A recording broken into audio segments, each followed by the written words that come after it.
Hi friends, இப்போ நம்ம RRB NTPC group D பற்றி தான் பார்க்க போகிறோம். நம்ம குரூப் டி என்டிபிசி ப்ரிப்பேராக இருக்குது. நம்ம ஃபஸ்ட்டு பேசிக்ஸ் தெரிஞ்சுக்கணும். ஆப்டிடியூட் ரீசனிங் போகிறதுக்கு முன்னாடி நம்ம வந்து table, square, cube, factorial, divisible rule, prime number, alphabets இதெல்லாம் தெரிஞ்சுக்கணும். டேபிள்ஸ் அப்படின்னா நீங்கள் வந்து எல்லா டேபிள்ஸ் படிக்கணும் இம்பார்ட்டன்ஸ் கிடையாது. இந்த ப்ரைம் நம்பர்ஸ் உள்ள டேபிள்ஸ் மட்டும் நீங்கள் வந்து ரொம்ப ஆக்குரேட்டாக நீங்கள் வந்து தெரிஞ்சுக்கணும், டக்குன்னு சொல்கிற மாதிரி. இந்த ஸ்கொயர் வந்து உங்களுக்கு 2லேருந்து 25 வரைக்கும் தெரிஞ்சாலே போதும். அதுக்கு மேலே ஸ்கொயர்ஸ் எல்லாம் நம்ம ஷார்ட்கட் போட்டு அடிச்சிடலாம். ஸோ நீங்கள் 2லேருந்து 25 வரைக்கும் மட்டும் நல்லா தெளிவாக பார்த்துக்கோங்க. கியூப்பும் அதே மாதிரி தான், 2லேருந்து 30 வரைக்கும் பார்த்துக்கோங்க. ஃபேக்டோரியலும் ஒரு 10 வரைக்கும் பார்த்துக்கோங்க. அதுக்கு மேலே வந்து ஷார்ட்கட் யூஸ் பண்ணிக்கலாம். நான் வர சம்ஸ்லாம் அதை சொல்லி தரேன் உங்களுக்கு. மெயினாக நம்ம பார்க்க வேண்டிய டிவிசிபிலிட்டி ரூல் தான்.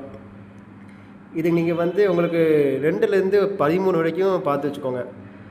அதுக்கு மேலே வந்து 31 வரைக்கும் நீங்கள் வந்து ப்ரைம் நம்பர்ஸ் மட்டும் பார்த்துக்கோங்க. அதுக்கு மேலே உள்ளது ஃபுல்லாக மற்ற ஈவன் நம்பரு எல்லாத்தையும் நம்ம வந்து ஆட்டோமேட்டிக்காக நம்ம ஷார்ட்கட் போர்டு யூஸ் பண்ணி நம்ம சால்வ் பண்ணிடலாம். இதுக்கெல்லாம் நம்ம ப்ரைம் நம்பர் ரொம்ப இம்பார்ட்டண்ட்டாக தெரிஞ்சுக்கணும். 1லேருந்து 100 எத்தனை ப்ரைம் நம்பர் இருக்குது, என்னென்ன ப்ரைம் நம்பர் இருக்குது, இப்போ 1லேருந்து 50 வரைக்கும் எத்தனை ப்ரைம் நம்பர் இருக்குது, 50லேருந்து 100 வரைக்கும் எவ்வளோ ப்ரைம் நம்பர் இருக்குது, இதெல்லாம் தெரிஞ்சுக்கணும். ஸோ நீங்கள் வந்து ப்ரைம் நம்பர் 1லேருந்து 100 வரைக்கும் கண்டிப்பாக முடியாது தெரிஞ்சுக்கோங்க. இதெல்லாம் ஃபஸ்ட் நம்ம பேசிக்ஸாக நம்ம படித்து முடிச்சுட்டு தான் நம்ம வந்து ஆப்டிடியூடோ ரீசனிங் பக்கமே போகணும். ஆல்பபெட்ஸும் அதே மாதிரி தான். நீங்கள் வந்து ஆல்பபெட்ஸ் A to Z வந்து டக்குன்னு ஆர் சொன்னால் ஆரோட நம்பர் எத்தனை நம்பரு, என்ன சொன்னால் என்ன வந்து எத்தனை நம்பரு, இதெல்லாம் நீங்கள் தெரிஞ்சுக்கணும். ஆனால் கொஞ்சம் அதை வந்து நம்பராக நீங்கள் கன்வெர்ட் பண்ணி தெரிஞ்சுக்கும் கொஞ்சம் பார்த்து வச்சுக்கோங்க. அதையும் இதை இந்த பேசிக்கில் கம்ப்ளீட் பண்ணதுக்கப்புறம் வந்து நம்ம வந்து ஸ்டடீஸ்குள்ளே போகிறது தான் பெஸ்ட்டு. ஃபஸ்ட் இதெல்லாம் முடிப்போம் இன்றைக்கி. நாளைக்கு நம்ம ஒரு நியூ கிளாஸில் பார்க்கலாம். Thank you friends.